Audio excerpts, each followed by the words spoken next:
Hi friends, this is Josh from musiclikeyoumeanit.com. Thanks for joining me for this next installment of the From Start to Finish Metalcore series. Today I'm going to show you the tom tracks in this mix, both how they were processed and a little bit of background in how they were edited. To start off, let me show you this section in the song that has a couple drum fills in a row so that you can hear the toms a little more prominently.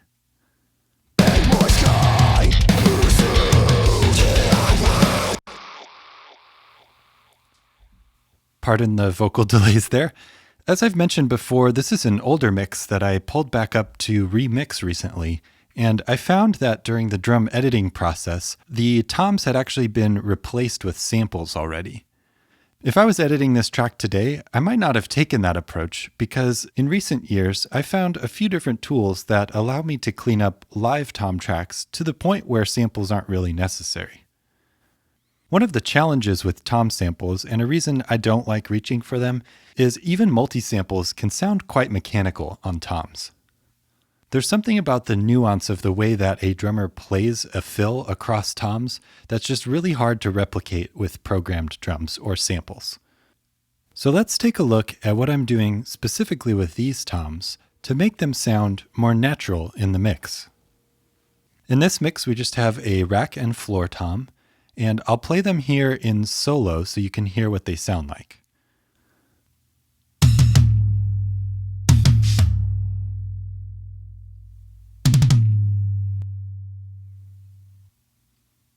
So if you're listening closely, you probably actually heard a little bit of cymbal bleed in these toms. In the editing process, it looks like only the last hit of each fill was replaced with a tom sample.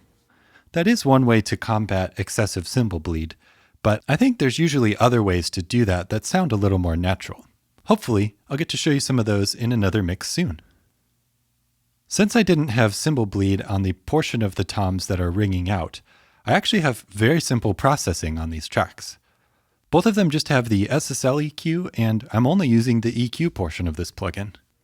You can see I've started with a shelf boost here, boosting a whole lot of high end, starting at 6K and above. The high end in tom tracks is really hard to find a balance for if you're processing them in solo. What I'm really trying to do with this part of the tom sound is accentuate the stick attack, which helps the listener hear the definition in the tom fills being played more clearly. You can get a starting tom sound in solo like this, but in the end, the balance of the tom body and the attack has to be dialed in the mix. I'm not doing anything with the high mid band, but the low mid band is taking a huge chunk out here, just over 500 Hertz. This is with a more narrow band, but let me play this track so that you can hear what this is cutting out.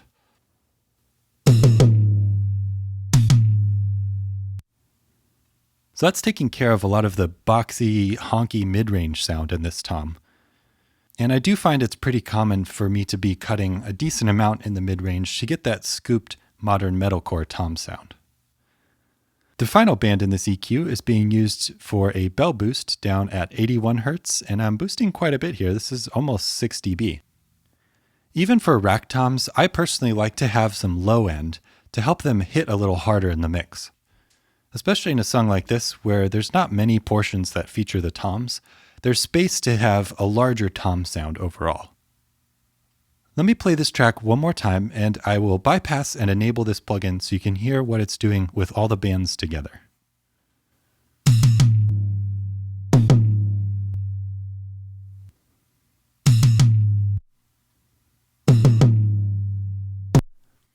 So that's definitely helping clean up the sound a lot here. I found that after I dialed this in, I was basically getting everything I needed from this track, so there's no further processing here. On the floor tom, I'm using the same plugin, but I've dialed the frequencies in a little differently.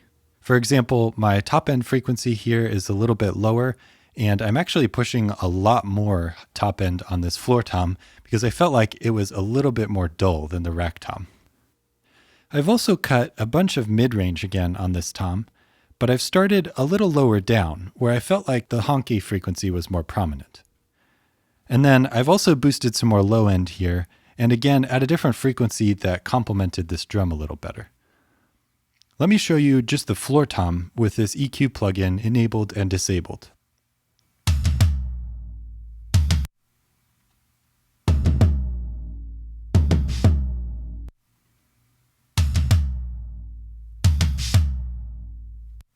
So that's definitely helping me get more of that scooped sound, and you can hear this top end boost is having a big effect on the attack of this drum. In terms of panning, I like to play the overheads in a mix and try and listen to where the drums sound like they were placed on the drum kit. As you can see here, I have the floor tom panned a little farther to the right than the rack tom is to the left, and that's pretty normal for most drummers' setups. I find that by complementing the positioning of the toms in the overheads, it helps the direct tom tracks fit in a little better, and it gives me a cleaner stereo image on the drums. The last important thing to talk about when it comes to toms is reverb. In this mix, I've used a room reverb that just the toms are going to. Let me show you what that's contributing in the context of the whole mix for this drum fill.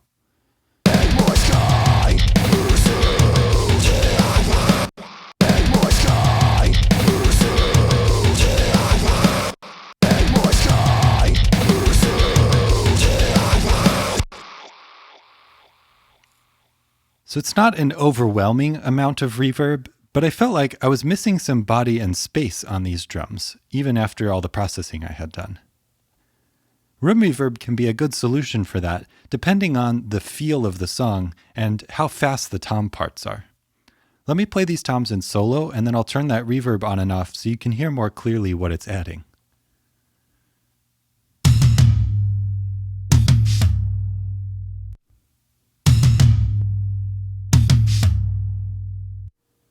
Wow, you can really hear how much that reverb is bringing these toms to life. The room reverb I'm using is the Verb Suite Classics reverb, and I've selected one of the Bercasti impulses.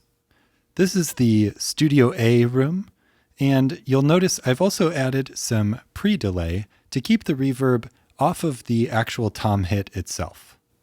I'm following this reverb plugin again with an EQ just to clean up some of the low end that I felt like was getting in the way of the rest of the low frequency instruments in the mix. Let me show you what this EQ is doing.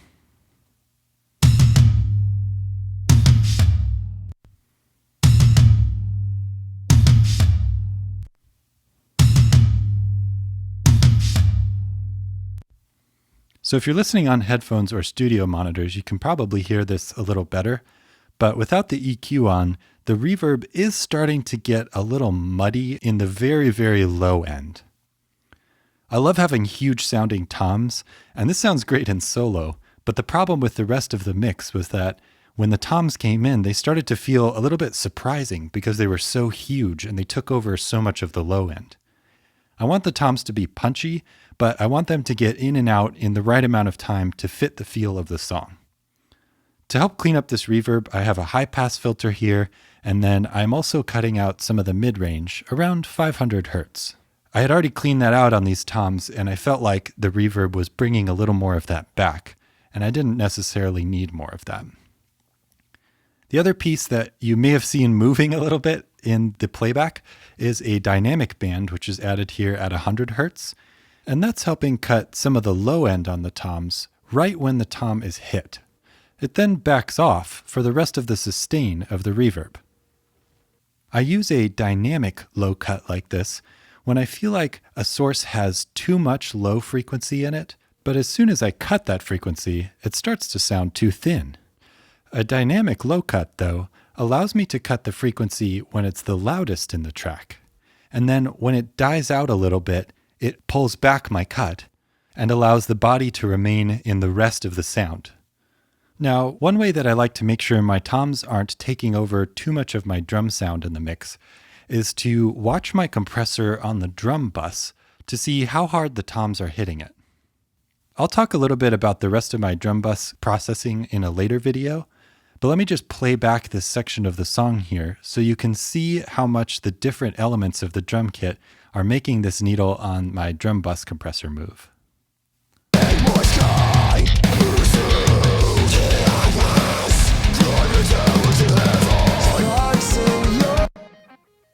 So you can see the toms are pushing this a little harder than the snare drum is, honestly.